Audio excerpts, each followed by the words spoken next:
안녕하십니까. 병자호란의 창으로 다시 본 조선시대 사람들 강의입니다. 지난 8주차 강의에서는 병자호란 당시 청군의 병력 규모와 전략 전술 등에 대하여 검토해 보았습니다. 자, 오늘 9주차 강의에서는 병자호란 당시 남한산성의 농성 현황과 조선의 대응을 세 시기로 나누어 살펴보겠습니다. 이렇게 세 시기로 나눈 이유는 지금 보름씩 떨어지게 돼 있는데요. 물리적으로 이제 3등분한 것도 있지만 아주 우연스럽게도 이러한 어떤 물리적으로 3등분한 기한에 따라서 남한산성 농성의 추이에 있어서 중대한 이제 변화가 나타나기 때문에 이렇게 세 시기로 나누어 살펴보겠는데요. 이 강의에서 좀 주목해야 할 점은 이 청군의 공세가 강화되면 강화될수록 청군의 요구가 거세어지고 이에 따라서 조선의 대응도 급변했다는 사실, 그리고 강화협상 기간 중에서 양국이 쟁점을 놓고서 다투었던 사안은 무엇인지, 여기에 대한 조선 임금과 신하들의 반응은 무엇인지, 이런 점을 좀 주목해서 보면 굉장히 재미있는 양상이 드러날 거라고 생각합니다. 그래서 오늘 강의 첫 번째 주제로 남한산성 농선 정은반기의 상황에 대해서 살펴보도록 하겠습니다.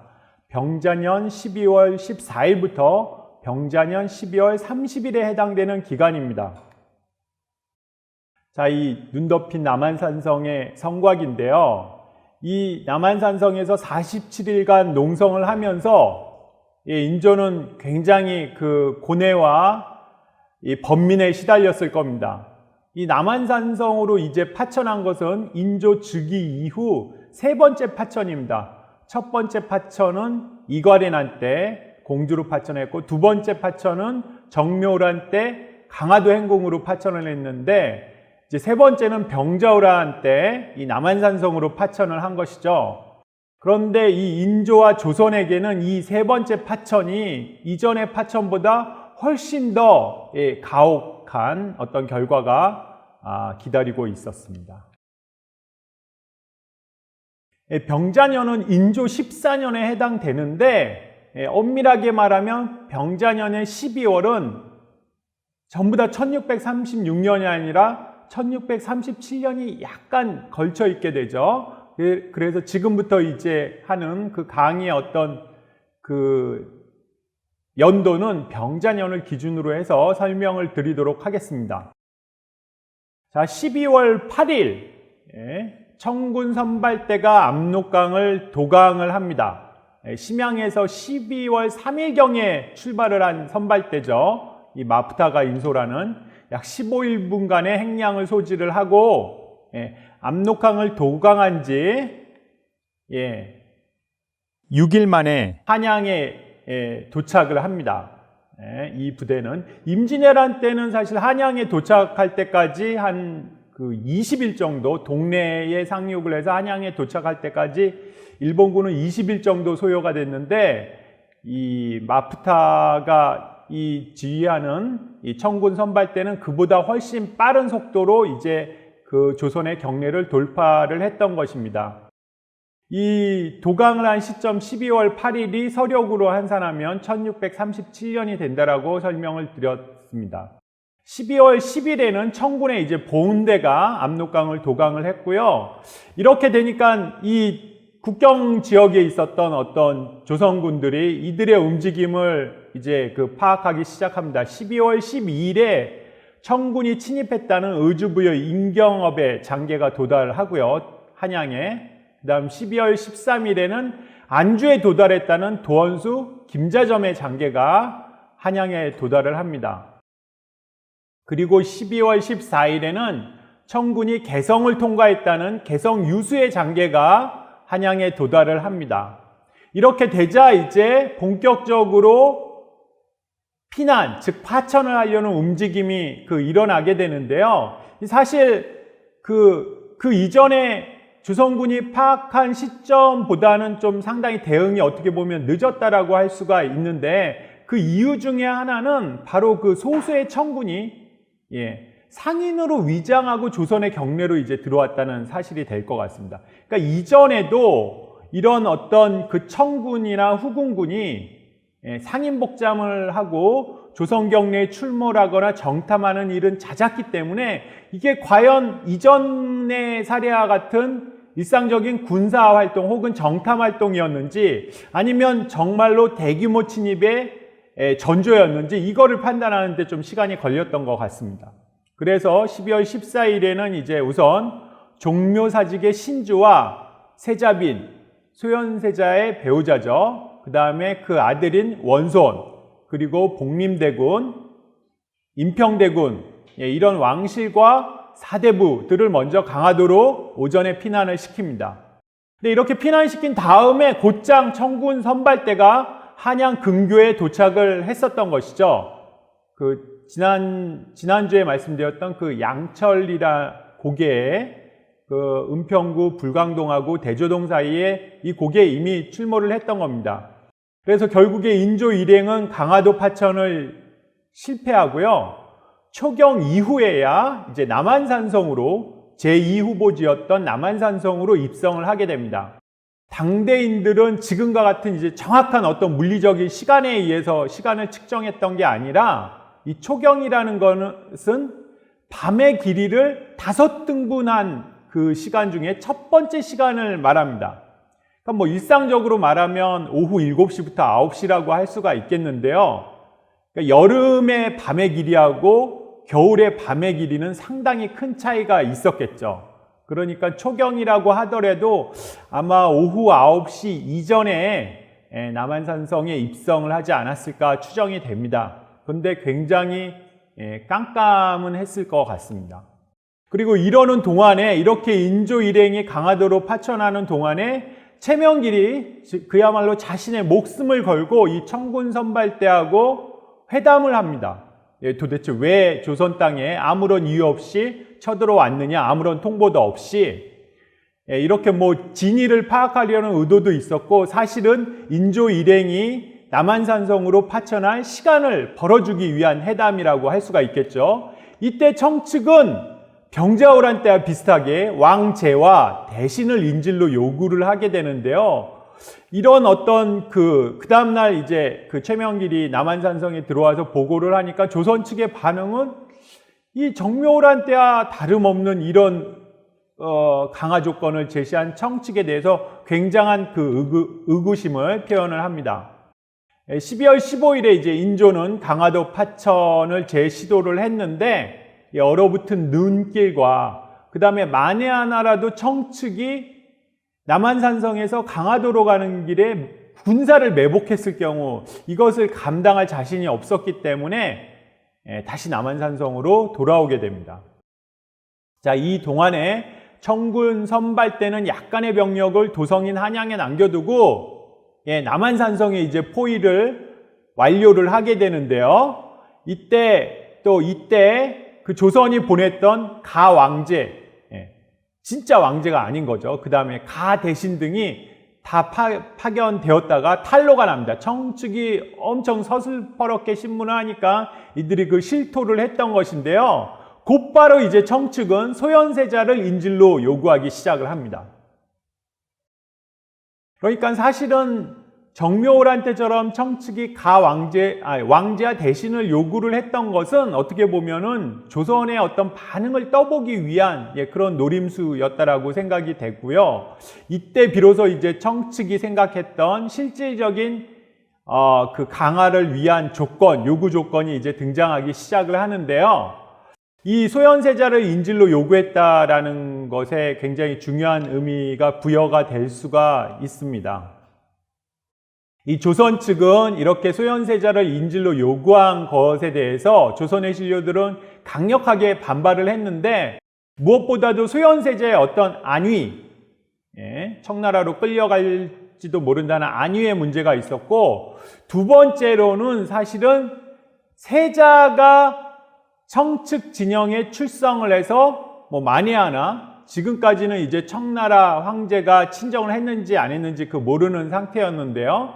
친정한 홍타이지를 만난다거나 아니면 심양에 가서 홍타이지를 아련하는 이 사례 자체가 고려 때 몽골군이 침입을 했을 때도 굉장히 강화도에 들어간 어떤 고려 조정하고 몽골군 사이에 아주 지리한 강화 협상이 이루어졌는데, 그때 결국 강화 협상에 물꼬를 튼 게 고려 고종의 태자죠. 그때는 태자가 출성을 함으로써, 그리고 원나라에 들어가서 쿠빌라이를 만나 봄으로써 강화가 이뤄지게 되거든요. 이런 이제 전례를 청나라 측도 조선 측도 굉장히 잘 인지를 하고 있었던 것 같습니다. 그래서 결국 소현세자의 출성도 인조의 출성 못지않게 청나라를 황제국으로 인정한다라는 어떤 이런 공감대가 있었다라는 거죠. 그래서 조선 측에서 특히 척합파 신료들은 엄청나게 반대를 합니다. 그리고 12월 17일에 이제 상황은 이렇게 전개되는데, 청군 후속 부대가 속속 국경을 넘고 있다는 유도대장, 그러니까 도성에 머물러서 도성을 방비하던 그 심기원의 장계가 남한산성에 도달을 하게 되는 거죠. 그러니까 청군이 포위를 하고 있지만 어느 정도의 이제 통신은 이루어지고 있던, 그 외부와의 통신은 이루어지고 있던 상황인데, 이런 상황 속에서 이제 조선 측은 세자의 안위와 명분을 이유로 인질 이송을 거부를 하고요. 이 결국에 싸울 것이냐 아니면 화친할 것이냐, 여기서 싸울 것을 이제 결정을 한 거죠. 그 다음에 외부의 군왕군을, 그러니까 왕을 구원하는 이제 군대 혹은 호위하는 군대인데요, 독려하는 어떤 그 파발, 이런 전령을 막 보내기 시작을 합니다. 그래서 12월 18일에는 수성군의 첫 번째 선제 공격, 그러니까 청군의 전열이 어느 정도 갖춰지기 전에 선제 공격을 해서 그 전열을 뚫고 탈출할 수 있는 여부, 혹은 또 수성군의 사기를 진작시키는 이제 효과를 기대하고 공격을 하기 시작하는데요, 29일까지 6차례의 교전이 이뤄지게 됩니다. 그런데 청군 선발대 입장에서는 이런 교정을 달가워하지 않는다라는 거죠. 자기네 전력이 아직 완성되지 않은 이때 병력은 한 수천 명에 지나지 않았기 때문에, 그리고 교전을 회피하면서 시간을 끄는, 청군 본대가 도달할 때까지 시간을 끄는 그런 전략을 펴게 됩니다. 그러니까 29일까지 6차례의 교전이 있었는데 별다른 성과 없이 소모전에 이제 양상을 띠고 조선군의 피해만 늘어나는 이런 이제 상황이 지속이 된다라는 거죠. 이런 과정 속에서 농성군의 사기는 점점 이제 저하되고 있었고요. 청군 선발대는 자신들의 어떤 약점을 보완하기 위해서, 사실 포위 병력이 실제로 그다지 많은 건 아니었기 때문에, 허수아비에다가 뭐 군복을 입혀가지고 세운다라든지, 아니면은 굶주림을 못 이겨서 이제 부역하는 그런 조선 사람들에게 머리를 깎이고 그 다음에 청군 군복을 입혀서 군세를 과시하는 그런 전략을 취하기도 합니다. 반면 농성군의 현황은 장기적으로 버티기에 그다지 유리한 상황은 아니었는데요. 첫 번째로 군량이 부족했습니다. 수성군은 이때 인조가 거느린 병력까지 포함해서 한 14,000여 명에 해당됐었는데, 들어오자마자 군량을 계산을 해보니까 이들을 포함해서 조선의 신료들, 그 다음에 백성들이 견딜 수 있는 식량은 한 5, 60일 정도, 2달 정도 버틸 수 있는 그 비축분이 있었고요. 그래서 12월 29일부터는 그 신료들부터 감량 지급에 돌입을 합니다. 그래서 뭐 1월에, 정축년 1월이 되면 더욱더 감량하는 그런 조치를 반복적으로 취하게 되었던 것입니다. 그리고 또 하나의 어떤 농성을 장기적으로 지속하기에 제약 요인 중에 하나는 매서운 겨울추위였는데요. 그러니까 음력 12월이면 양력으로 치면 한 1월 말이나 아마 2월 초 정도 됐겠죠. 환산을 해보면은 이때도 여전히 이제 겨울에 늦겨울 이제 추위가 기승을 부리던 때였기 때문에 방한복이나 또 농성하는 그 남한산성 내에 땔감이 굉장히 부족했다라는 기록이 많이 나옵니다. 게다가 이제 야간에도 이 성첩 근처에서, 성각기 근처에서 보초를 서야 되는 이런 조선군 병사는 변변한 어떤 방한복 없이 뭐 밤이슬이라든지 눈이라든지 이런데 그 노출이 됐기 때문에 동상자가 그 속출하는 상황이 발생을 했고요. 이런 건 고스란히 이제 농성군의 어떤 전투력 저하의 한 요인으로 작용을 했다는 것이죠. 세 번째로는 청군이 기마병이 주력이었기 때문에 어느 정도 그 성문을 열고 공격을 했을 때 사실은 보병으로 상대하기는 어려운 거죠. 이 기병의 지원이 뒤따라야 되는데 이러한 기병을 지원해줄 결국엔 말이 있어야 되는데 이 말먹이 풀이 굉장히 성내에서 부족해가지고 군마로 쓰려던 말을 결국에는 쓸모가 없게 되니까 미리 도살해서 식량으로 전용하는 이런 사태도 발생을 했습니다. 그 다음에 화약의 상태도 좀 습기를 먹어서 불량했고 화포의 상태도 녹슬었고 화전도 발사하기에 좋지 않은 상태라는 이제 기록도 보이고요. 자, 상황이 이러니까 척화신들, 대개 문관들이죠. 문관들은 청에 대해서 결사항전하자라는 의견을 많이 낸 데 비해서 무장들은 이러한 어떤 결전, 성문을 열고 청군하고 싸우는 결전을 반대하고 어떻게 해서든지 버텨야 된다. 외부의 근황군이 올 때까지 이런 쪽의 의견을 많이 제출을 하기 시작합니다. 자, 놀랍게도 이 청군은 당시에 어떤 조선의 남한산성 내의 조선군의 상황을 아주 정확하게 파악했던 것으로 보이는데요. 다음 자료를 한번 읽어보도록 하겠습니다. 이 청군 사령관 중 하나인 도도의 보고였는데요. 그 성안에는 현재 식량과 땔감, 식수가 매우 부족하여 병사 2인에게 1인의 지급량을 주고 있습니다. 다만 4곳의 식수가 있는데 사람들에게 지키게 하고 물을 길어옵니다. 수성군의 숫자는 아직 정확히 파악하지 못하였습니다만 타구가 평평한 곳은 3인이 이 성첩이죠. 그 다음에 조금 험한 곳은 2인이, 아주 험한 곳은 다만 1인이 지킬 뿐입니다. 군기 역시 완전히 갖추지 못한 채 입성한 상태입니다. 자, 이런 상황 속에서 청군은 섣불리 공격하지 않고 남한산성을 충분히 포위하면서 본군의 어떤 도착을 기다리는 전술을 펼쳤던 것으로 생각이 됩니다. 자, 상황이 이렇게 되니까 12월 25일, 26일 당시의 조선의 총사령관은 도채찰사 김유라는 사람이었습니다. 그러니까 외부의 어떤 병력을 직접 이끌고 전투를 하는 사령관은 도원수 김자점이었고 남한산성 내에서 농성을 지휘하는 총사령관은 이 문관 김유라고 할 수가 있고요. 주화파 관료였던 대표적 주화파 관료였던 최명길 등이 청과 교섭해야 된다 이런 상황 속에서는 주장을 계속 제기하기에 이르는 것입니다. 12월 27일에는 그 유명한 서인 관료였죠. 오성과 한음의 그 오성 이항복의 서자 이기남을 예조판서라는 가짜 직함을 줘서 파견을 합니다. 청군 진영에. 왜 이기남을 파견했나 한번 생각을 해보면은 이 사람이 결국엔 뛰어난 아마 협상력과 그 담대한 어떤 그 마음을 갖고 있었기 때문에 파견이 된 것으로 생각이 되는데 불행히도 이제 청군은 이러한 예물 접수를 거부합니다. 곧 청태종이 올 것이니 이런 예물은 받을 필요가 없다. 그리고 우리 군영에 식량도 풍부하다라는 점을 과시하면서 이기남을 되돌려 보냈던 것이죠.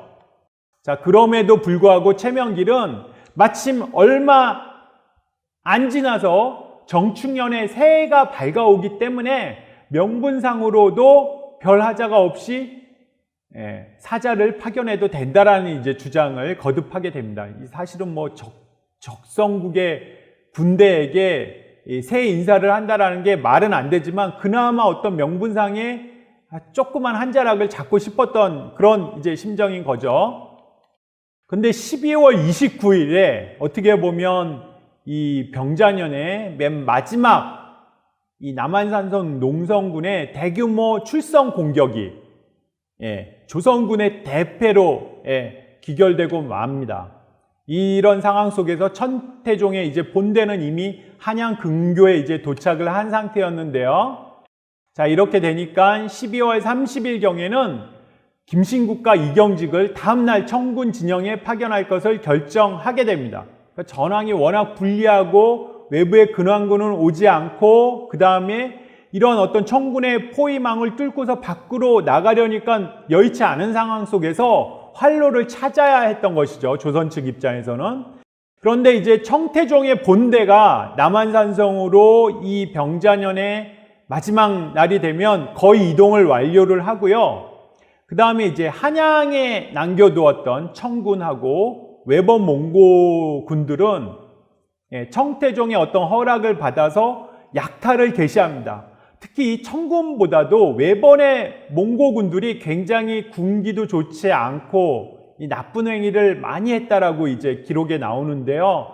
아마 이때 한양에, 그러니까 이전에 잔류하고 있었던 청군은 나름대로 엄정한 군기를 지키면서 이 도성민들을 약탈을 안 했었는데, 이런 청태종의 어떤 지시가 끝나자마자 완전히 돌변해서 청군하고 외번 몽고군들이 약탈을 했기 때문에 피해가 더 컸던 것 같은데요. 아마 이때 남아 있었던 우리 조선 백성들, 그 도성민들은 아마 생애 최악의 그런 정축년의 설날을 맞이할 수밖에 없었던 것입니다. 30일부터 이 약탈은 1월 1일 사이에 굉장히 대규모로 진행되었던 것 같습니다. 이상으로 오늘 강의의 첫 번째 주제인 남한산성 농성 전반기의 상황을 마치겠습니다.